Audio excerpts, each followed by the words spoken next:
Hey, how's it going, everybody? Welcome to another episode of Zoobox Goes to the Movies. I'm riding solo this week, first episode of the new year. We're going to do a 2020 wrap-up. We're going to talk about my favorite movies of 2020. We're going to talk about some honorable mentions, and then we'll close everything out with some worst movies of the year. If you didn't get around to seeing these movies, you should avoid them upon my recommendation.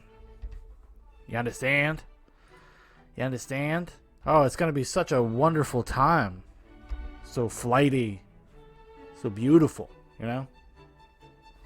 So yeah, first episode of the year. Good times. Trying to get back on track. I want to make sure we get one of these up every week. So we're reaching out to some people. We're trying to figure out ways to kind of do episodes. Also, you just might have more episodes with just me. Which means I have to prepare more. Because if I want to make it like substantial, you know, to talk to myself, I'm actually going to have to do some of all the heavy lifting. You know, it's what's nice when you have like a co-host or somebody to talk to. They've done half of the work, right? And you never know where those conversations are going to go, and it brings up new things, and it's kind of organic, especially with the crew that we got, whether that's Danimal from Zoobox Corporate, Dan Profit, or Big Paul. Like, we all have a good chemistry, and we all kind of bring what we bring to the thing, but not everybody always has time to do this stuff. So, yeah, moving forward, we're gonna innovate. We're gonna get creative in the new year. Try to make something of Zoobox Goes to the Movies. But without further ado, let's just get into it. Let's get into what I thought of 2020. It was a weird year for movies, right? Theaters closed, studios shuffling, pushing back things, trying out this VOD streaming platform stuff. With, I guess, kind of mixed results. It's kind of hard to say whether or not it would be long-term successful. I guess the biggest test we're going to see is Warner Brothers putting out their slate of originally theatrically released movies, day and date on HBO Max. Now, there's a lot of their kind of affiliates and a lot of other studios, like Legendary Pictures, for instance, that are kind of upset. So we'll see if that actually happens. You know, they're trying to basically, I think at this point, Dune is pretty much off the table for HBO Max because it's such a huge investment for Legendary Pictures, and they put up most of the money. Warner Brothers is more just the distributor. So as it goes on, we're going to see how this model evolves, and I guess we won't really know until some big tentpoles are tested back out in the market. So you're going to have things like Black Widow. That's still going to be a theatrical thing. The new Fast and the Furious movie.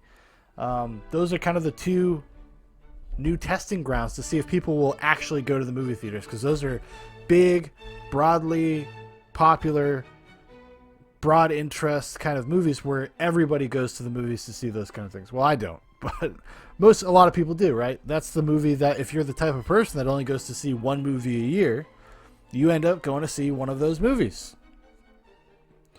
They tried that with Tenet, right? That's when they first tested the waters. Warner Brothers kind of pushed that out. A lot of people blaming Chris Nolan for that. Not so true. I know he definitely wanted it out in the theaters, and he wanted to help theatrical exhibition. Like, he's a very big proponent of the theatrical experience in movie theaters. So he was supportive of it, but it wasn't his idea to put it out in the end of August or September. And that ended up, severely underperforming. They lost a shit ton of money on Tenet. Tenet comes out in a normal year, in a normal summer. That's like probably one of the top 3 movies of the year, gross, right? So it's really interesting to see what happens. The silver lining, I would say, if there is one to be had here, is that this could be the return of the mid-budget movie. Now, I've kind of talked about this on some live streams and maybe a past episode or two, but I think that's really what we're looking at here. So we're going to see the return of the smaller movie. More innovative. Stories that aren't so, IP dependent, maybe. Because that's the thing. They just put these movies out to be like these big names. You know what Marvel is. You know what DC is. You know who fucking, you know who Iron Man is at this point. You know who, like, the superheroes are. It has nothing really to do with who's behind the camera or the quality of the films often. It just ends up being kind of people just reflexively going towards something they already know. That's why superheroes, remakes, and reboots are generally where the studio tries to kind of go towards. So it could change the landscape, and it could change for the better, honestly. You might have a lot more interesting projects kind of make their way through the studio system instead of being relegated completely to things like Netflix or Hulu or whatever. Because a lot of times, I don't know what it is. I know Netflix goes like kind of internationally and buys up a lot of movies, and then they put them out and they call them international. Hold on, I'm going to shut this music off. They call them kind of international. What? Lost my train of thought because of that music, that the Dracula music or that spooky music. Just was like, whoa. Yeah, they scoop them up. They put them on their platforms, and they're always, and even the ones that they actually independently produce are kind of like these mid budget, really kind of low budget. Sometimes they can get some names attached to them, to garner interest and whatnot, but oftentimes they're not very good. I don't know what it is about like kind of Netflix, like, hey, good filmmakers, do whatever you want model that makes them put in kind of less than great work.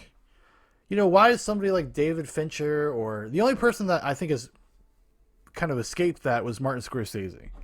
I mean, he made a very indulgent movie, I suppose you could say. I mean, it's like 3.5 hours long with The Irishman, but I think it's still a solid movie. It's just as good as anything Scorsese would have made, even in a more traditional setting.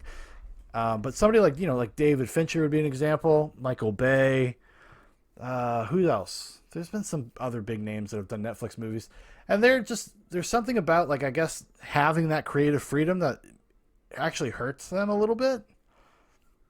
Necessity being the mother of invention, adversity with the studio and having to kind of really fight for the things that you want to put on screen. But when you're just allowed to do whatever you want, there's kind of a deficit there, in my opinion. Like, it's just not, I don't know. It's just not, it's not creatively fruitful to like just get whatever you want. And I think we've kind of seen that a few times with some, especially the Netflix movies. The Amazon one seems like they fare a little bit better, but I think the Amazon system, the Amazon like original movies or whatever, is a little bit more traditional in terms of kind of the way it works. Now, Amazon television is generally, they're really low budget, kind of simple. They harken back a lot more to kind of traditional, almost network TV, just that it's able to have an edge because it's on a streaming service, so they swear and stuff. There's been a few standouts. There's been a few things I've meant to check out. Like, I've always meant to check out the Jack Ryan series, the one with the dude from The Office. What's his name? I don't remember his name right now, but you know who I'm talking about. I've always meant to check that out, but they just get buried. That's the worst part about streaming services.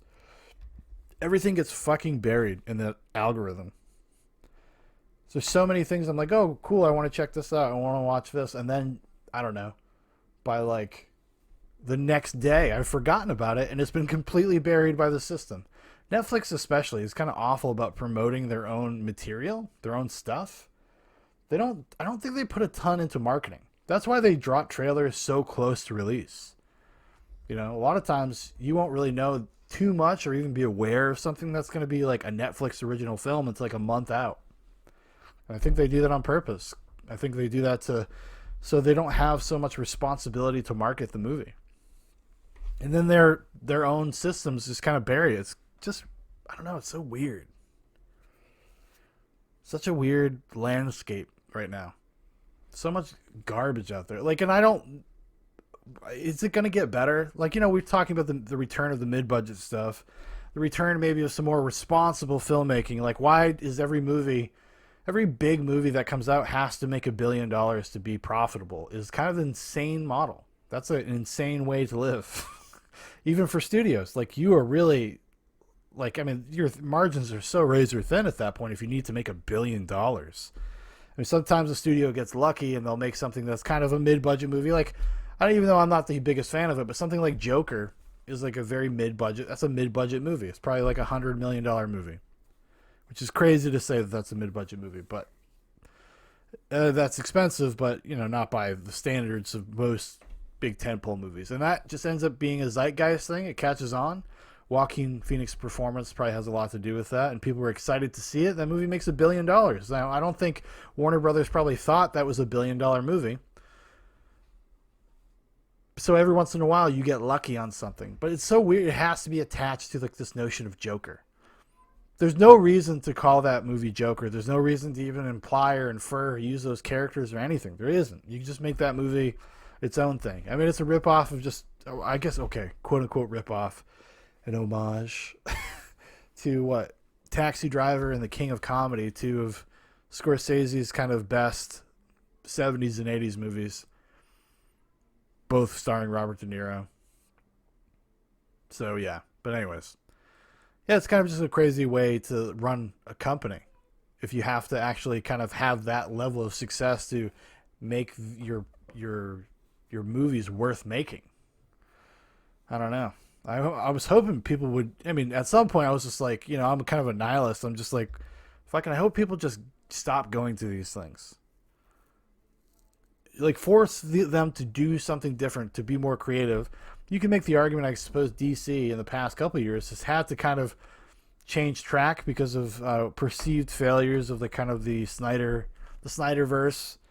and then having that vocal fan base kind of coming back into the fold with it. But they were, if I have any positive thing to say about like the superhero stuff with the DC stuff especially, is that all those movies kind of feel unique. They all feel like they're a little bit more authored, more of the directors, more of the creative teams. They don't feel like they have this overarching tone and style in the same way that Marvel does, right? Because Marvel, every movie is like the same movie. It's the same story. It's the same beats. They're very cookie cutter. They're very manufactured almost. It's like you put that shit on an assembly line. It's all Paul Feig or whatever his name is. I think that's his name, right? No, Paul Feig directed Ghostbusters. Something Feig. I don't know. Guy's a Feig. Guy sucks. But anyways, let's just get into the best honorable mentions, worst. We'll talk about it all today. We're gonna have a great time. Are you ready? Let's go. Best movies of 2020. So, also, if you don't like listening to this podcast or whatever, you've made it this far, by the time this is published on YouTube, I'm going to leave a link. You can go read. There's a written version of this. I'm not going to read the article on here. We're just going to talk generally. But I sat down. I wrote out my stuff. I try to do that every year. Do my kind of end of year wrap up with movies. I try to write it down. Now, if you do read it, take it easy on me. I'm very rusty. I didn't do a ton of writing in 2020, which is crazy because I was stuck at home so much. But I guess I was just trying to figure out Zoobox. But yeah. Well, actually, no, I did do a lot of writing, just not for public consumption. I forgot. I was in college for half the year. All right. So without further ado, let's get into the honorable mentions. Now, we've talked about this a few times on Zoobox Goes to the Movies, both in the daily movie reviews, and Big Paul and I kind of touched on it one of the last Christmas episodes we did. It's Fat Man, directed by Esham and Ian Nelms. Now, Fat Man, if you don't know, story of it's kind of like a grounded, gritty, low-key kind of Santa Claus tale where Mel Gibson plays kind of a rough and gruff Santa Claus type dude, and he's kind of lost his way. He's lost the Christmas spirit himself. He's become disillusioned with his place in the world and what effect he has on people. And then there's all these interesting layers of kind of the nature of his job and how he gets subsidies from the government for delivering presents. But if kids are being bad, and there's kind of a rash of ill out there in the world, bad attitudes with kids, he doesn't meet his quota. He doesn't get paid, so he's forced to take on a military contract. And that's only half the movie. That's only half the story. And then there's this kind of parallel story with a kid that gets cold, that decides to hire a hitman to go kill Santa Claus, and yada, yada, yada. And then they go down at the end to a final confrontation. But this is a better than it should be movie. I did not love the director's previous films. Small Town Crimes. I believe it's on Netflix. It was another movie they made. They're kind of like very Hollywood dudes, trying to make movies. They have like this kind of very superficial, shallow take on what is cool or what is interesting or what makes something work. I was listening to an interview with them after I watched the movie, and they are very kind of just they come off like very hollow, shallow. Like, they're excited to talk about what they're talking about, but the motivations, they did not think very deeply about what they were doing. This is all like superficial, it's all artifice. So, and I think there is an emotional disconnect in something like Fat Man, which would keep it off of like my best of the year, right? Because there's just something amiss with the subtext and developing interesting characters. It's just too surface level. Having said that, though, Mel Gibson's great. Marianne Jean Baptiste, who plays Mrs. Claus, is great. Walton Goggins as the hitman is great. It's worth watching just for that. So I would say even if you're just going to watch it one time, it would be worth it. It would be totally worth it, especially in 2020. It actually ended up doing pretty well, just because of all COVID, no new movies. The VOD stuff, they were able to market this correctly. Mel Gibson, whether you like him or not, is still a draw, and people would find the idea of Mel Gibson playing a gritty, gruff Santa Claus interesting, engaging. I certainly did. That's why I checked it out. Moving on, we're going to be talking about 2020's The Trip to Greece, directed by Michael Winterbottom. Now, I don't know how many people out there are going to be familiar with the Trip movies. There's been a few of them. I think the first one is just called The Trip. Stars Steve Coogan and what's this guy's name? Brandon? I can't remember the other guy. I'm drawing a blank right now, unfortunately. But these guys, they work together. This is the fourth in a series of movies. They've done The Trip to Italy, The Trip to Spain, and now The Trip to Greece, which, if rumors are true, I believe this is the swan song for the series. They've been making it since about 2011. They've been coming out. One would come out every couple of years. And I'm not sure why I like these movies, because they're kind of movies, kind of like documentaries, kind of just like hangout flicks. You just kind of hang out with these two guys that are friends, and they kind of give each other shit, and they make jokes, and they're always trying to one-up each other. There's also a little bit of kind of a meta quality to it, where it's dissecting kind of opulence and the nature of celebrity and narcissism. They play kind of shitty versions of themselves. But most of the footage is just their candid hanging out stuff. Like it is if you were hanging out with your friend, somebody that you trust, like a good friend, like you would behave this way with them. And you would kind of have fun being heels to each other. This is something that's a great, it's quintessential male bonding stuff. And I think the movie, this one in particular, is one of the better ones. I'd say it's probably, out of the four, maybe the second best one. I think the first one is probably strikes the balance the best. But this one also has kind of a little bit of a meditation on kind of midlife, end of life, the things you have, and kind of trying to make some sort of commentary about, the narcissism of Steve Coogan's character, and about like how lonely he actually is because of that. It doesn't really get too much into it. It doesn't go too deep into stuff. There's a lot of implied stuff, a lot of inferred stuff. So you kind of have to be paying attention. But I think overall, if you liked the other ones, or if you just kind of like really casual hangout movies, I mean, I don't know. I cannot say this is for everybody. It's really not. It's kind of pretentious and snooty at times as well. So I'm not even really sure why I like them. Like I said, there is something about them that I don't quite understand that appeals to me. So there you go. It might be just honestly, it might be just Coogan and Bryden there. Like, just their relationship and just their chemistry. And I actually sincerely find Steve Coogan to be a very funny guy. Like, I really enjoy Steve Coogan as a performer. So there you go. It's probably that. Next up is I'm Thinking of Ending Things, directed by Charlie Kaufman. This is an adaptation of a book of the same name. I can't remember the author's name off the top of my head.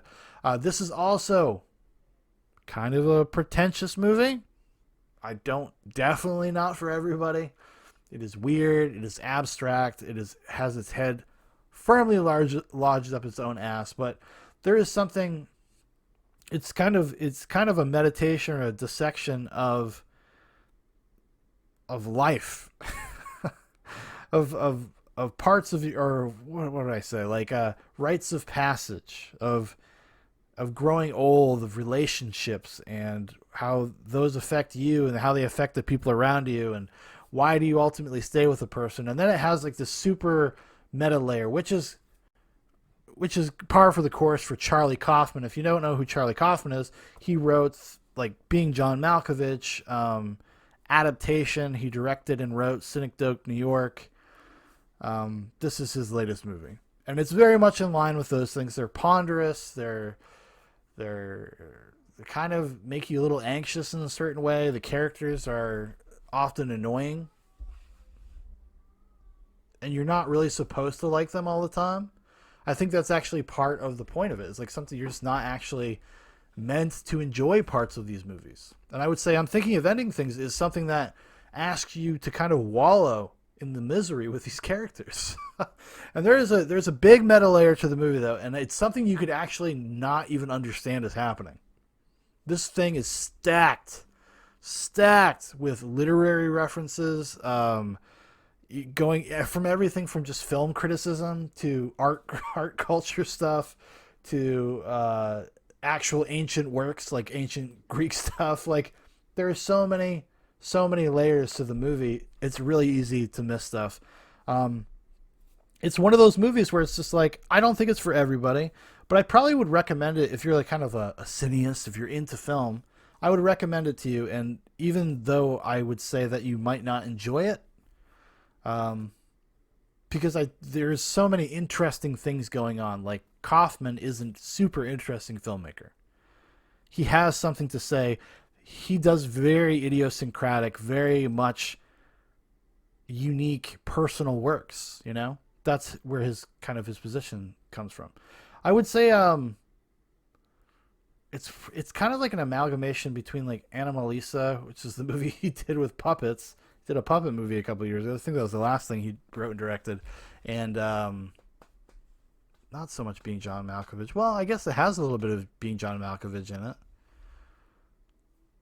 Adaptation as well. Like it's kind of actually it feels kind of like a culminating work now that I'm starting to think about it. Now I'm starting to roll it around in my head a little bit. It's one of the ones I never like. I watched it and I was gonna do a video about it, and then time went by, and then I was like, "Fuck! If I'm gonna really talk about it, like I need to watch it again." And then just getting up the gumption to watch it again, and also just having the time to do it, it never fell into place. But maybe I'll do like a whole deep dive on it later in the year or something, because I would like to revisit it. Like, I'm not sure I totally kind of got every bit of it the first time I watched it, you know, because like I said. The third act is becomes so abstract, you might actually miss what the movie's about. Like it's so subtle and it does not hold your hand and it doesn't really tell you. So some definitely some interesting stuff. I would say check it out just for that. Next movie. Next honorable mention. The Way Back, directed by Gavin O'Connor. Gavin O'Connor did a few years ago do that movie Warrior. It's got kind of the same kind of vibe and tone. It's a very kind of emotionally earnest kind of movie about family and about trauma, about making mistakes, moving past them, trying to find yourself in the maelstrom of your own life. The reason to watch this movie is Ben Affleck. He gives the incredibly powerful, intense, sincere performance. One of those things where it's like it works on a meta level because you know about the troubles of his life, and he kind of brings the weight of that stuff to the role. It's also just something I think that people of a certain age, or if you've lived enough life and you've made enough mistakes, like you'll probably find some sort of kinship with his character. You know, I certainly did. I certainly had a lot of empathy for his character in this movie and the desire to do better, even though you have self-destructive tendencies, let's say. So I would say definitely worth checking out. Not the best movie of the year. I think Gavin O'Connor is an okay director. I kind of felt the same way about Warrior. I was like, oh, well, the performances are way better than this movie because the movie is a little bit rote, it's a little formulaic, it's a little predictable. I would say The Way Back kind of is too. Like, there's nothing happens in The Way Back that's going to surprise you. But the performance is so good that I kind of have to. I kind of got to say, check this out. This is probably some of the best work Affleck's done. And if you like Ben Affleck, and who doesn't like Ben Affleck as an actor, at least? You owe it to yourself to check it out. The last of the honorable... Oh, no. Actually, I got two more honorable mentions. Whoa. Promising Young Woman. Now, this just came out. I just saw this recently. Me and my wife actually headed out to the theater. We checked it out on December 26th, the day after Christmas. We actually found somebody to babysit our kids because they were staying with us. It's hard to find somebody to babysit your kid. You know, everybody's life is so crazy. So we don't often get to go to the movie theater together. Usually we have to go separately if we really want to see it that bad. But this time we got to go together, and I was happy to get to go see this with my wife because it's more of a female-centric movie. It is much more about kind of the female experience. There are certain kind of things and aspects and knowing moments of this movie that I have no experience with. Now, intellectually, I can like understand it, and we could talk about it, but I don't actually know. So I think she probably actually got a little bit more out of the movie than I did. I think that it's a good movie. It's very well made. Emerald Fennell, this is, I think, her feature film debut. She's mostly an actress. I think she's been on The Crown and a few other things. She makes a cameo in this movie as well. But I don't think that everything in this movie works really well. I think it's actually a little bit oversimplified. There's a kind of a pedantic nature to the subtext and what it's actually trying to get at and talking about. It ends up being kind of self-refuting a few times. I think that the morality of the movie is way too simplistic for what it's actually about. And it robs the movie of some power and some pathos and some kind of the gray area of a lot of this stuff. It doesn't really, it kind of justifies some things that you're like, nah, I don't know. I don't know about that. At least that's how it appeared to me. That was my reading on the first time I watched it. But the lead performance by Carey Mulligan is one of the best of the year. It's a great lead performance. The movie is really snappy. It's paced very well. It's funny. The chemistry with Bo Burnham, he does really well in this movie. So, like, you know, that's why it's an honorable mention and not like, oh, best of the year. You got to make sure you go check that out. Is because, like, I do think it has a lot of problems, and I don't know if repeat viewings would change my mind in either direction. You know, I'll probably find out at some point. Probably watch this again, probably sometime this year. But so I don't know if I would feel differently. Like I said, in either direction. It's kind of just one of those things. But I thought it was interesting enough to definitely recommend to people to check out. And I think it comes out on VOD in a couple weeks, actually, I think. So most people will be able to check it out soon. I think this is the last of the honorable mentions. Unhinged, directed by Derek Bort. The thick boy Russell Crowe performance of the year. Thick boy Russell Crowe coming out angry, coming out hot. He makes this movie for sure. It's a kind of a rote, middle road thriller that is elevated by Russell Crowe's performance and also the willingness of the script and the director to be completely bonkers and completely mean-spirited.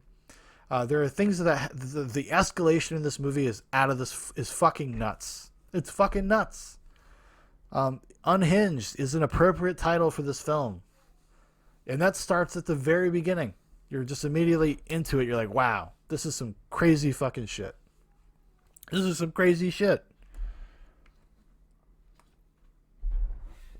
And I don't want to say anything else about it because I don't want to give anything away. I did a review when it came out, when I went to go see it.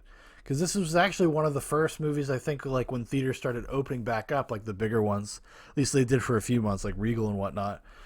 That was out. So Unhinged ended up being the #1 movie in America for like 2 months. And that would never happen normally. But hey, listen. If you like movies, you like being entertained by stupid, goofy shit, make sure you check out Unhinged. Go check out Unhinged. Do it for me. I think you'll at least have a good time. That's what I would say. All right, so I got 2 best old movies I saw this year. Both of these have their own individual reviews on the channel, which they're linked in this article. Also, you can just go look them up. First one up is The Passion of Joan of Arc, the 1928 film directed by Carl Theodor Dreyer.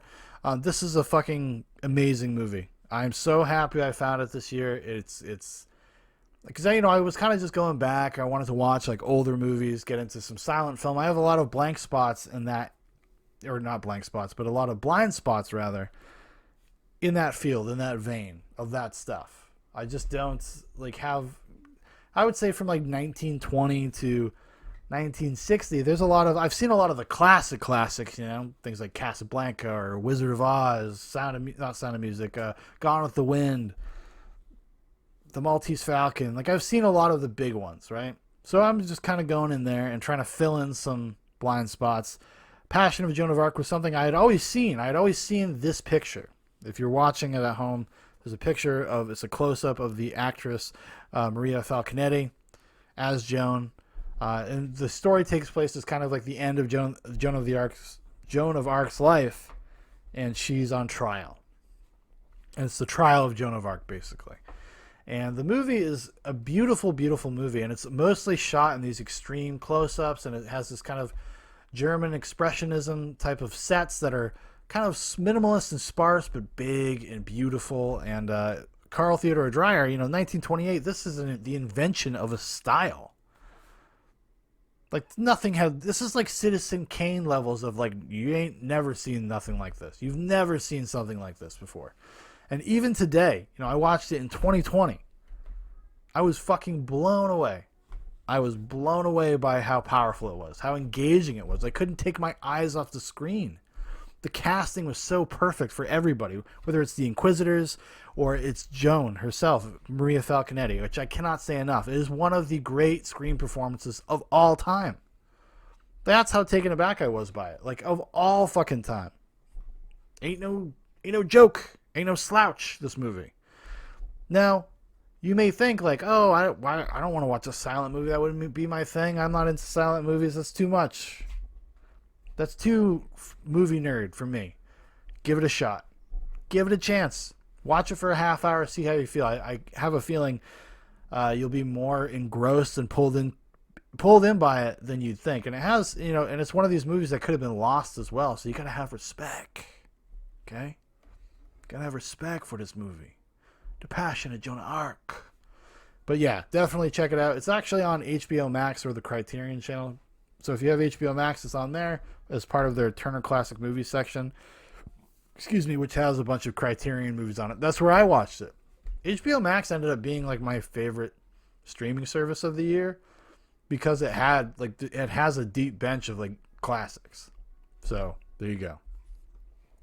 And my next one, I only did two. The Treasure of the Sierra Madre, directed by John Huston, the 1948 film with Humphrey Bogart and company. And this is a fucking masterpiece. A masterpiece. I'm embarrassed that I never watched this. Which is kind of crazy because I've seen a lot of Bogart stuff and I've seen a few John Huston movies. I even just actually recently watched his documentary that he made about World War II soldiers returning home with PTSD. John Huston's a great, solid director, and this is one of his greatest movies. It's broadly appealing. It's got fantastic performances. It's funny. It's thrilling. It's dark. Has some very serious kind of dark subtext to the movie. And I don't want to say too much about it, but please go out and check out The Treasure of Sierra Madre. If you were like, again, like with The Passion of Joan of Arc, if you think that's not something you'd enjoy, you're wrong. A good movie is a good movie, no matter when it's made. The fundamentals here are amazing. The performances are next fucking level. Some of the best acting, some of the best chemistry between like kind of an ensemble that I've seen in such a long time. I was so happy that I randomly put it on one day. I went through a spat where I was like just watching older movies this year. And this happened to be one of them. So check it out. Check it out.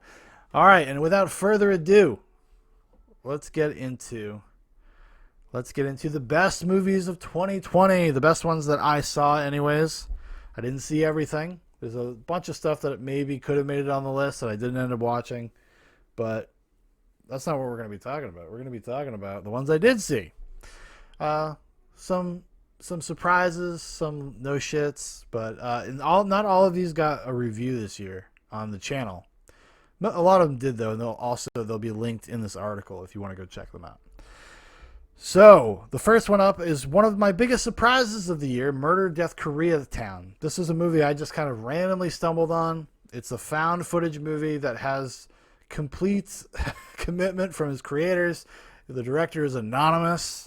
I couldn't find any information about this movie. Maybe I could now, but when I watched it when it came out, which was I think I watched it in like April.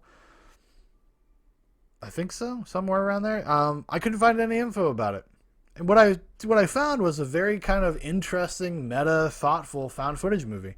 And I have a thing for found footage movies. I like kind of a gimmick movie because I like to see if somebody can do something interesting with it or pull it off. You know, every once in a while, one of these found footage movies will kind of break the mold and do something interesting. You know, Murder, Death, Koreatown definitely does that because it has almost like it's like if David Lynch made a found footage movie, and it has all of these crazy kind of interesting layers of what's going on. It starts out as kind of a true crime documentary. It's like this guy's unemployed, somebody gets killed on his block, so he's like, fuck it, I got free time, like I'm gonna try to figure something out. And then it just escalates into like kind of conspiracy and paranoia and like how deep does it go? Is this inside of his head?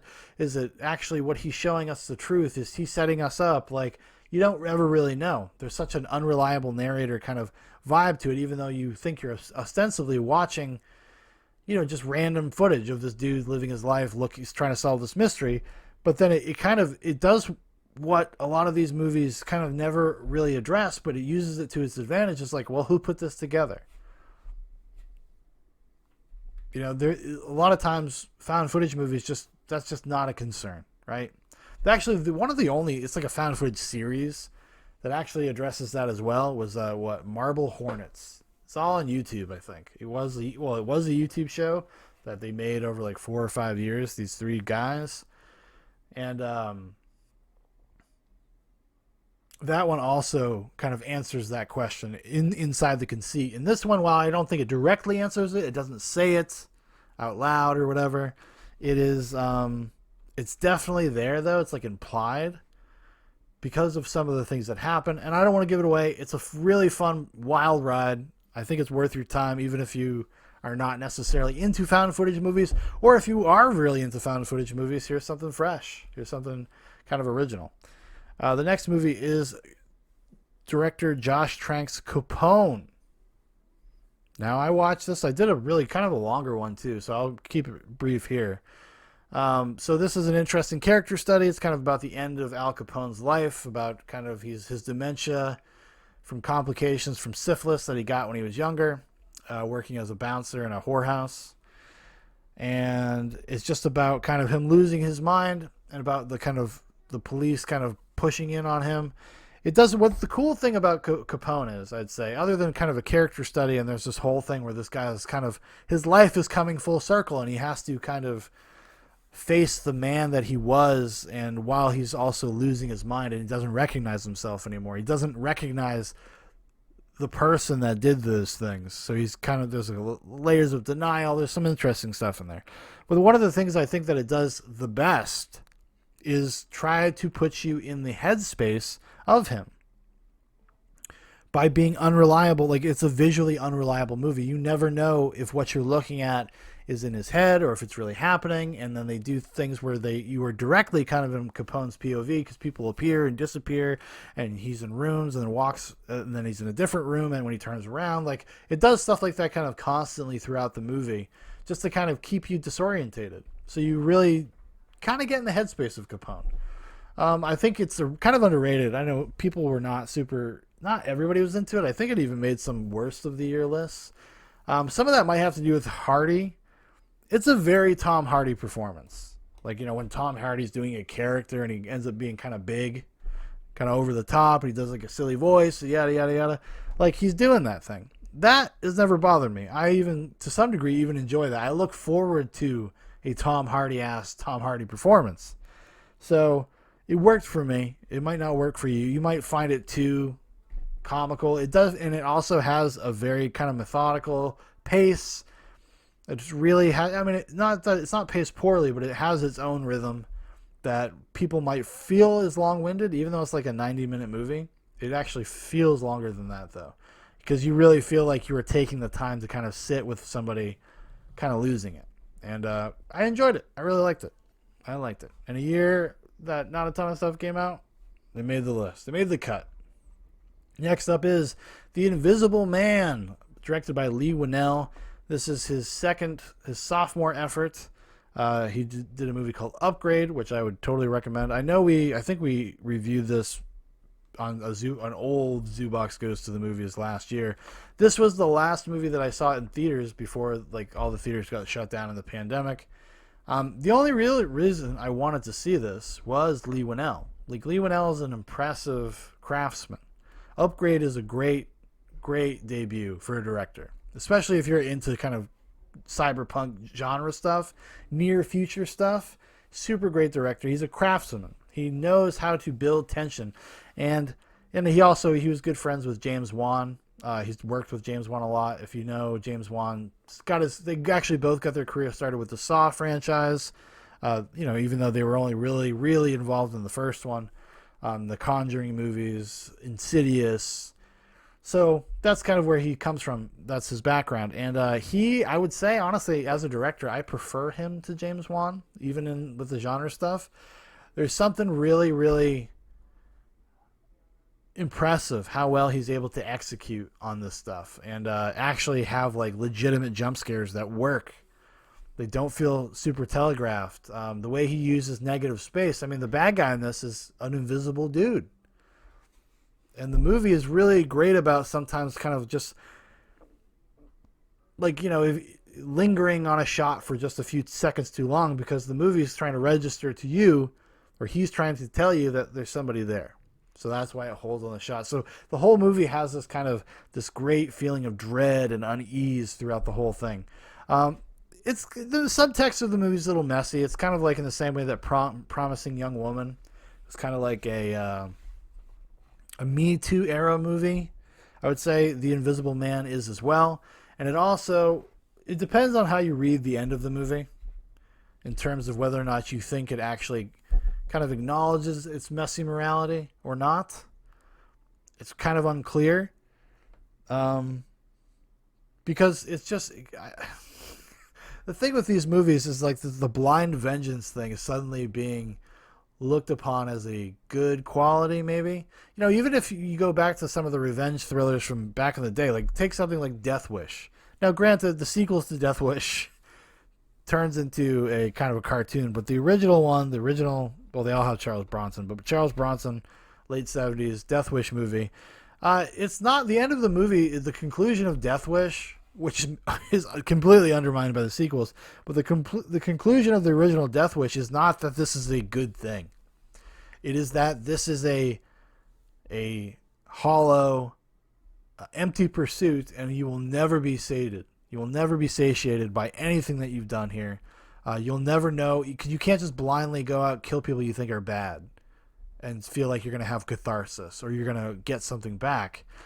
And honestly, it ends up just being bad because then at some point, you just get a taste for killing.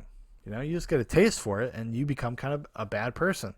There's an interesting twist at the end of the movie where they kind of were setting up that they could maybe even do sequels to this that I found interesting. But I thought the way the framing was plausible.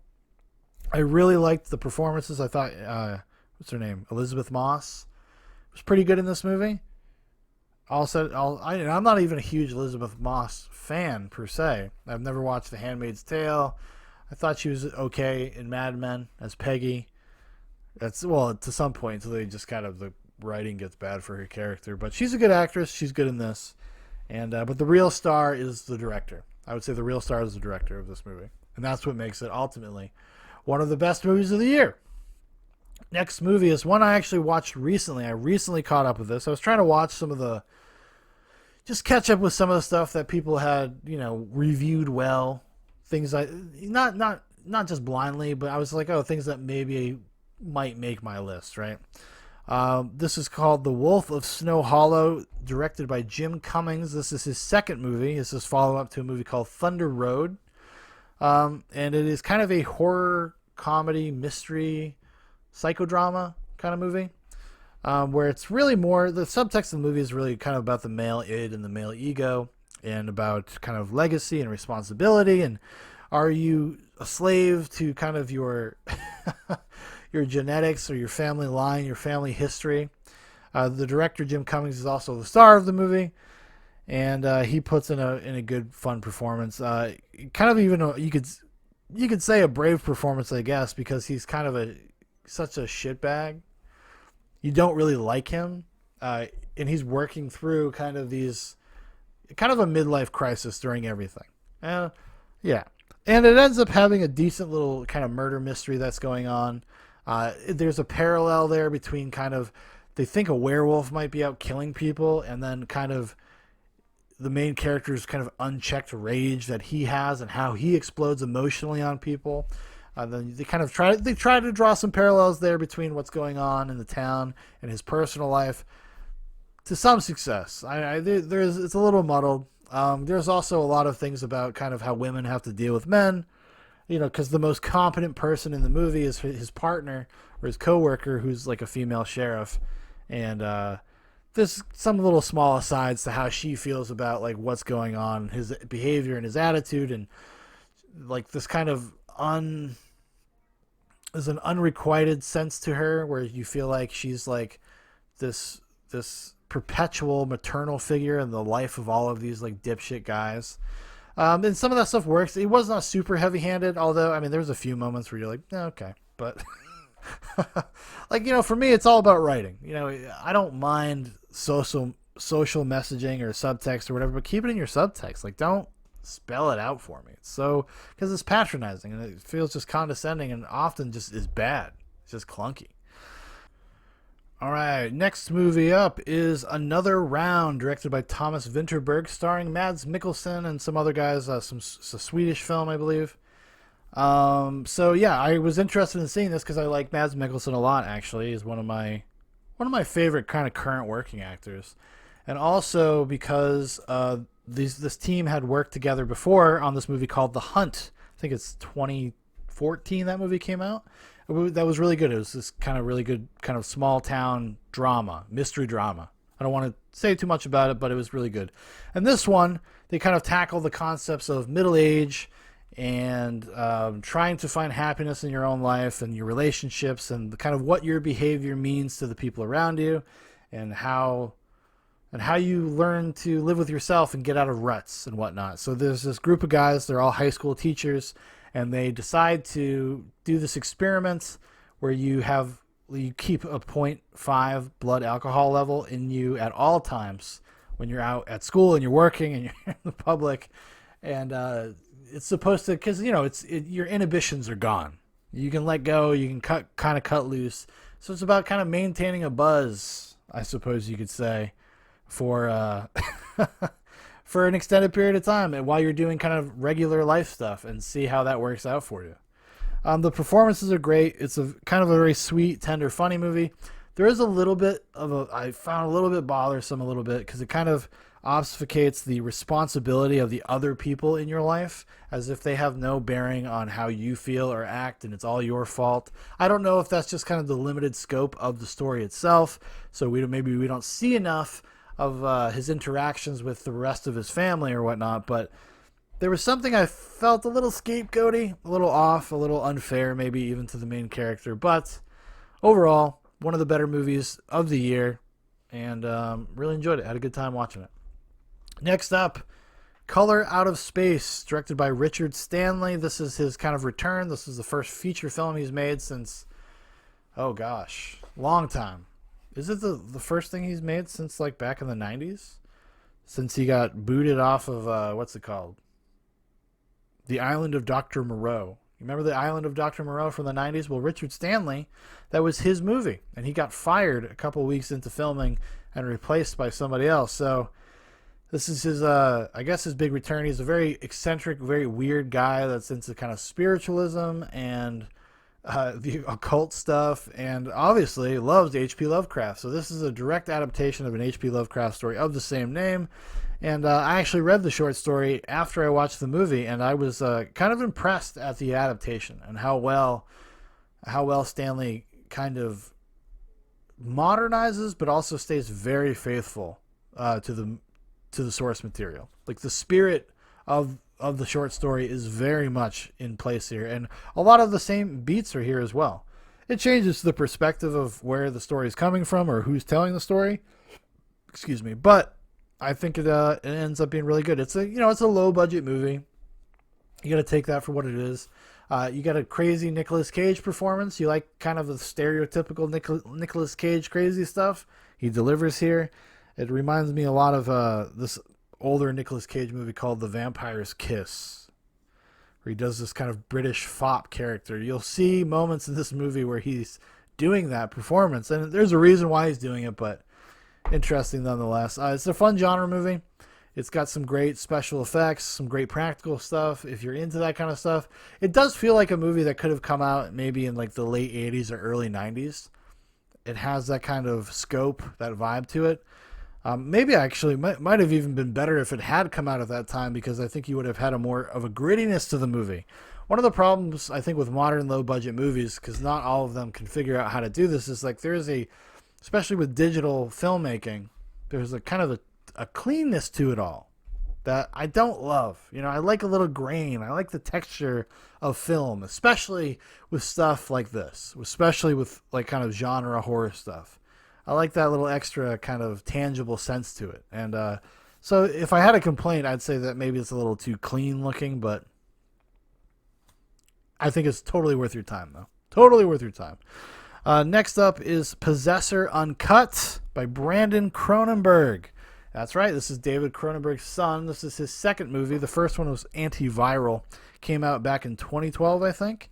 And I liked Antiviral. It's not like a perfect movie by any stretch of the imagination, but certainly very interesting. He's very much like his dad, interested in kind of body horror and intellectual, philosophical, science fiction horror stuff. I guess that'd be the way I would put it. And Possessor is no different. Possessor is kind of like this grounded take on kind of body swapping and possession. They kind of almost take like a cyberpunk tack with it, where you have these people that are literally hired and tasked with possessing other people to do things. Even to commit crimes, to assassinate people, et cetera, et cetera. And it's a story about like one of these possessors, this woman that possesses the body of this young man, and how she's starting to lose herself, and he starts to lose himself, and like where do these lines get blurred about who is who and what means what to who, and how do you care about things, and if the possessor is getting too into the murder stuff and all sorts of stuff. It's a movie basically about identity and about which kind of felt prescient. It feels a little kind of like it echoes some modern social stuff, especially with the conversation surrounding like trans people and whatnot. It definitely feels like that is in there in the subtext of the movie about like, is your body who you are, et cetera, et cetera. Can you be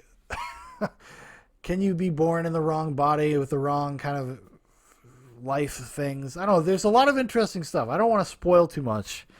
I definitely was more underwhelmed the second time I watched it than I was the first time. The first time it gets me because the aesthetics of it, the tone, and the pace of the movie is exactly my bag. It's the kind of thing that I really like. When I watched it again, I kind of found it a little more shallow than I had the first time. The guy just kind of I gave the benefit of the doubt maybe too much. And I was just like, well, there's some deep stuff in here. And then you kind of watch it again, and all of the crazy violence and the concept and everything is kind of washed over you. You're able to kind of move on from it. And it kind of reveals a shallowness to it. It doesn't get deep enough into anything that kind of goes on, or the characters. There's too much of a clinical distance with some of this stuff. Like, I needed to know more about who some of these people were to actually give a shit about them to some degree. I would say that as Brandon, as a failing, as not being like his dad. If you watch, the 80s Cronenberg era stuff, he's able to balance those things very well. Take for instance something like The Fly, or this would be closer to something like Videodrome, I would say, in the sense that it's like not as it's very intellectually engaging, but maybe not like kind of doesn't really pull at your heartstrings or turn on those empathy centers. It doesn't really do that. I don't think it's successful in that, but still one of the cooler movies of the year. I'm really happy I got around to watching it. The next movie is A Cheat. That's right. You're going to say I'm cheating. We're talking about the recently released Devs, directed by Alex Garland. Now, this is technically like a limited series or a mini series, whatever you want to call it. To me, it's like an 8-hour movie. I don't know. I really, really love this show. I wanted to put it on this list because I want more people to check it out. It's something that completely kind of got ignored. Alex Garland is like maybe one of the only dudes right now working in like hard sci-fi stuff. You know, he's kind of got a preoccupation with things like with artificial intelligence and the nature of kind of bioorganisms melding with technological type organisms that we are creating. There's like and that's what kind of surrounds a lot of his stuff. Even if you go back and watch the movie from 2019, Annihilation, which is a great movie. Or is it 2018 did Annihilation come out? Maybe it came out in 2018. Shit. But Annihilation was another great kind of discussion about this, but it takes it from the kind of the organic standpoint. And then before that he had directed Ex Machina. I mean, he's been a writer for a long time. He worked with Danny Boyle. He did like Sunshine, The Beach, which is based on his own novel. But these are his preoccupations, and with Devs, he really gets into it. He gets into kind of like the God algorithm territory, and about fatalism and determinism and string theory, and there's so many different cool things that the show gets into, and some really interesting characters, and a very interesting performance by Nick Offerman. It's the best thing he's ever done. It's the most interesting thing he's ever done. He is a kind of out of left field choice for a role like this, but I thought he nailed it. Even the main actress, who's also very good, I can't remember, her name's escaping me at the moment, but she was very good as well. And it's got a great pace and tone. It's kind of got this techno thriller kind of aspect to it, while also dealing with a lot of these heady philosophical concepts in terms of kind of creators and creations and what it all means, etc., etc. I really love this show, and I think people should check it out. So there you go. That's why it's on here. And that's all the explaining I'm doing. Next up is Let Him Go. Let Him Go, directed by Thomas Bazooka. I believe this is his second feature film. This is just a really, really, really solidly made adult drama with some beautiful, beautiful performances. This is the best thing Costner's done in 20 years. Diane Lane and him, they have fantastic chemistry. I love their characters. I love the kind of the epic nature of this small story. There's something about like the backdrop of the Midwest. I think they're in like Montana and Wyoming, and I've spent some time out there too, so I have some kind of personal references for it.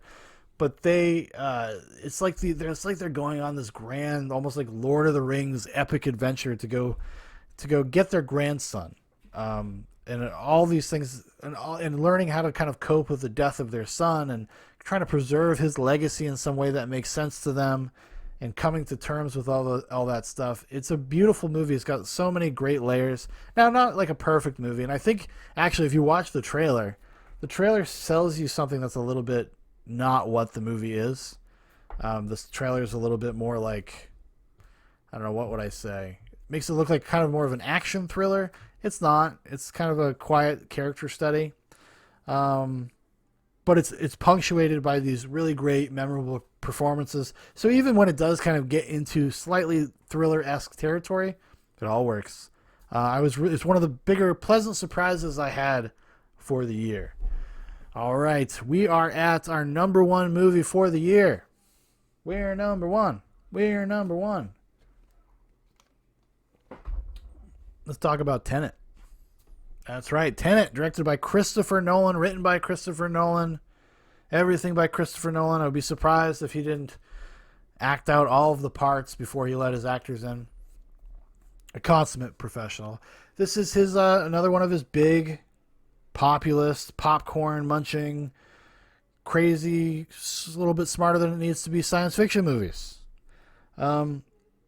We've covered this movie a few times on the channel. So there's a spoiler free review I did right after I saw it, and then Dan and I did a spoiler cast, like a long form spoiler cast about it once he saw it in the theater, because we both went to the theater and saw it.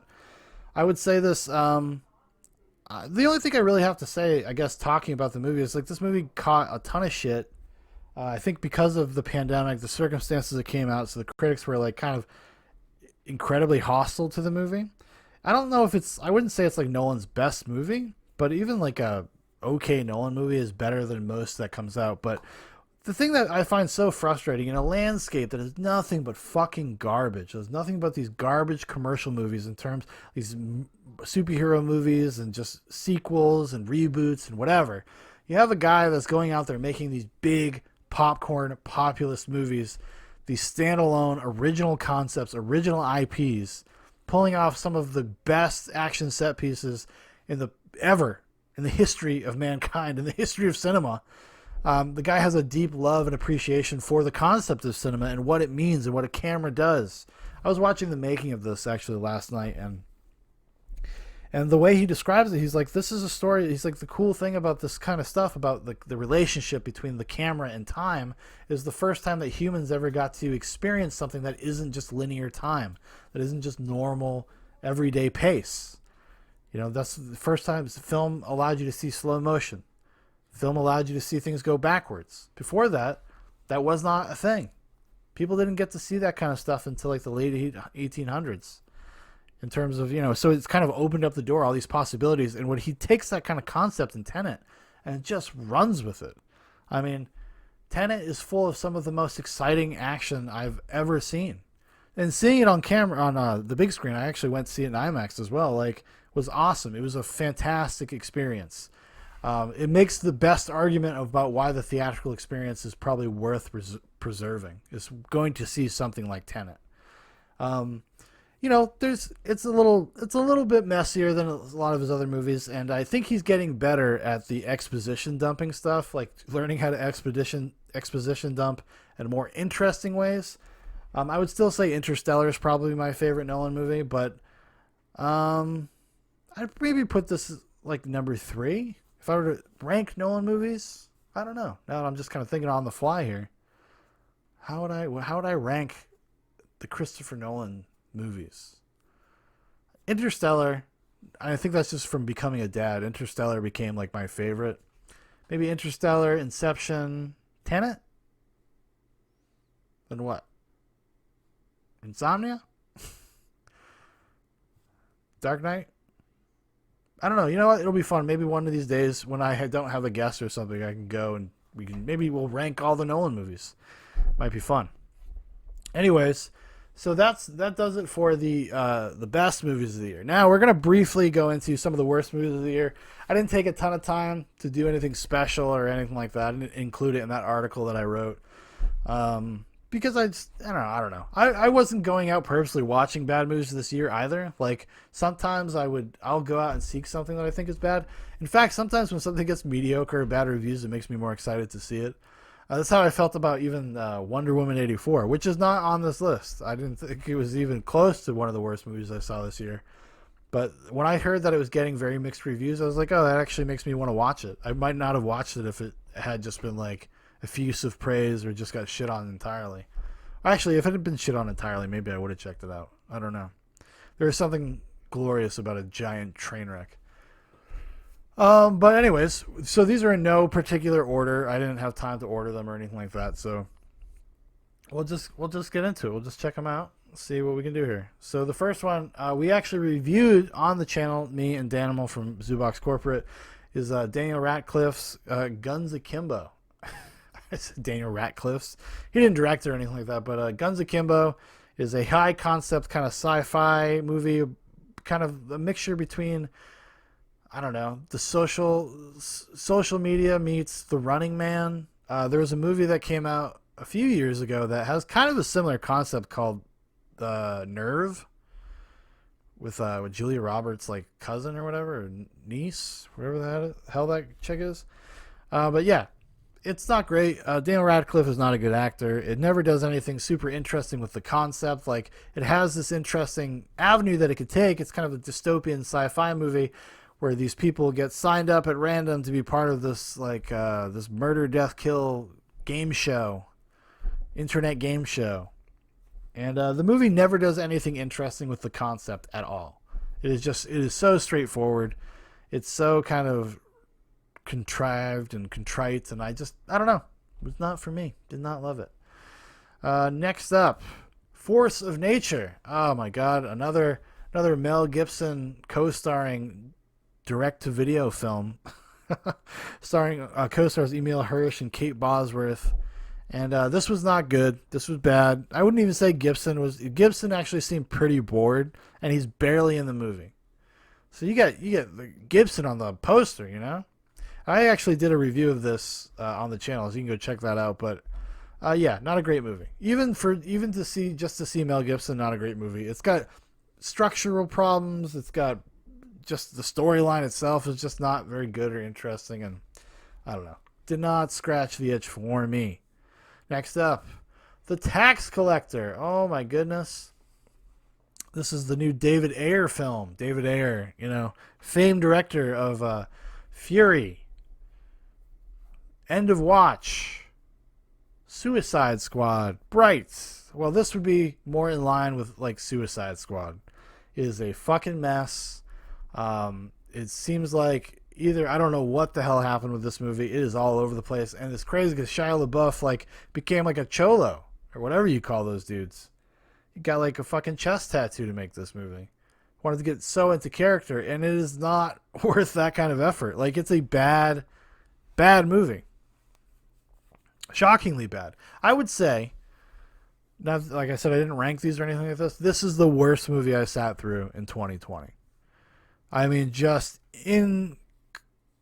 incoherent and stupid and contrived. And David Ayer does this thing, like, if he does not cast something right, it just falls apart. Like, he needs to have like great actors deliver his material.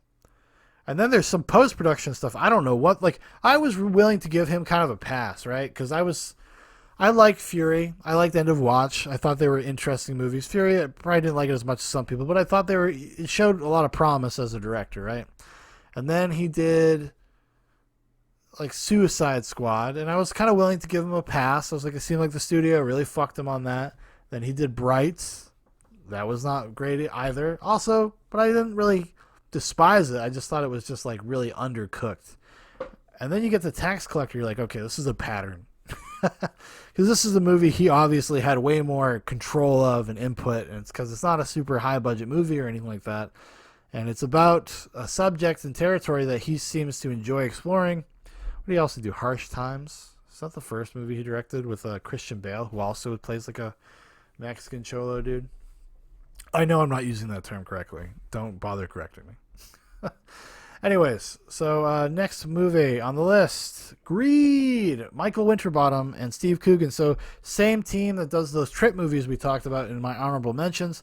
This movie is very wide of the mark. It's supposed to be kind of a satire of opulence of rich people and about the things they care about and how awful they are and how narcissistic they are and how much they mistreat people. And it just does not register very well. I don't think they modulated it very well.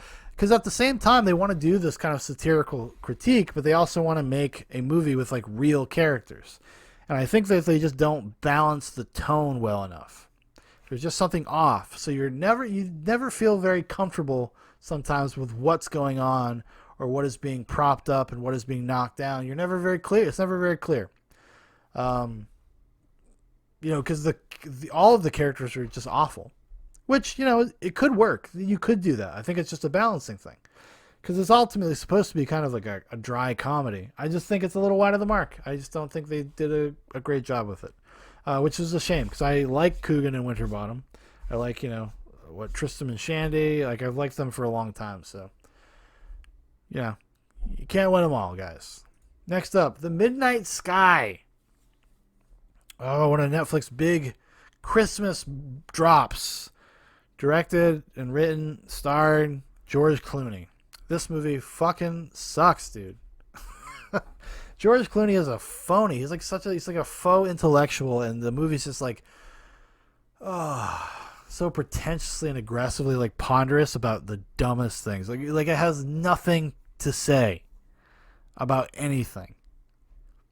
It's so fucking like just Hollywood pablum. Just bullshit movie.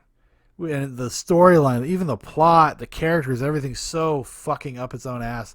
So contrived. I mean, like, maybe The Tax Collector was like the worst, actually objectively the worst movie I saw in terms of like how they put it together. The Midnight Sky was probably the one that irritated me the most. Like, I have a fucking headache because of this fucking movie. Every time I think about it, I get even more of a headache. The movie gets so bored with itself, it stops to have a sing-along to Sweet Caroline at some point. That's how much this movie doesn't even like itself. But yeah, it's not good. It's just not good. It's south, just south of mediocre, maybe a little further south than mediocre. I don't know. But not a good movie. Not worth your time. Not worth the 2 hours it took to watch this fucking thing. I did not like it. I did not like it. Next up, Vin Diesel Bloodshot. Woo.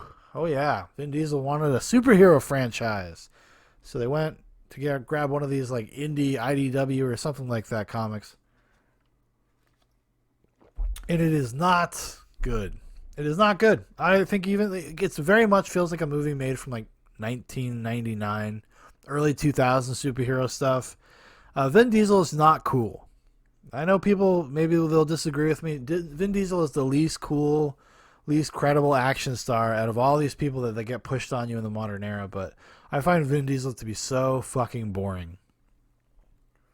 Even when he's being self-aware, which I don't think he's ever self-aware. I think that smart directors know to present him as being self-aware. I don't think he actually is. And this movie is just pure diesel. Pure diesel fuel. And I hated it. I did not like it. I was, actually, to say I hated it is probably a little bit of an overstatement. I was just bored. I was just bored the whole time. And I got one more. One more movie that I did not like this year. I think I know what it is. Scoob, the new reboot of Scooby-Doo. Now, I was in a unique position to kind of judge this movie as my son got really into Scooby-Doo this past year. He's since forgotten all about it. He doesn't care about it anymore. But there was a hot 3 months where we watched a ton of Scooby-Doo. And we watched a lot of the Scooby-Doo we watched. We were watching like the old show, the old classic show from the 60s. So I was in, but we had gone out, we had branched out, we had watched some of the later stuff from the 80s, stuff from the 90s, stuff from the early 2000s. We watched a couple of like the made-for-TV movies. So I was pretty well versed in Scooby-Doo. And it's just a bad, not only is it a bad Scooby-Doo movie, it's just like a bad kids movie. And it's all over the place. It has just nothing to say. And like, you're just like, oh, you're being too harsh. It's a movie made for kids. No, it's like it's just a bad kids movie. I think, don't think that kids movies can't be good. They can't be interesting. But this was just, even with the caveat of like, it's just a kids movie. Like it was not good. And it kind of, it redraws the characters in a way that's just, I don't know, didn't work for me. I felt like it's in the way that there's the opening sequence of the movie is fantastic. So the opening sequence is like a origin story sequence, where you see them as younger kids kind of checking out spooky houses and stuff. That would have been an awesome movie. Not some dumb superhero movie. That's what it is. It's like it stops being a Scooby-Doo movie and just becomes like very pandering, very broadly appealing, or they tried to make it broadly appealing, like superhero movie. It was very strange. Very strange. Very strange. Okay? So, yeah. That's all I got. That's the end of the episode. Thank God. We made it, everybody. But, yeah. So, that's it for me for 2020. Those are my best and worst of the year. Hoping for good things in the coming year. Hoping to get some nice episodes out. I know we got some stuff on the docket, some tentative things I think people will be excited about, especially if you like cool old genre stuff. I think, people like hearing about those things. I like talking about those things and deep diving. 2021, the year of the deep dive. We're going to come back. We're going to redouble our efforts. It's going to be a good time. Make sure to check out everything else on the channel. We got the semi-daily movie reviews. We got Nightcap on Monday nights. We got Zoobox Live on Wednesday. Then we got the regular Zoobox show on Fridays. Oh my gosh. Popping off with hot content constantly.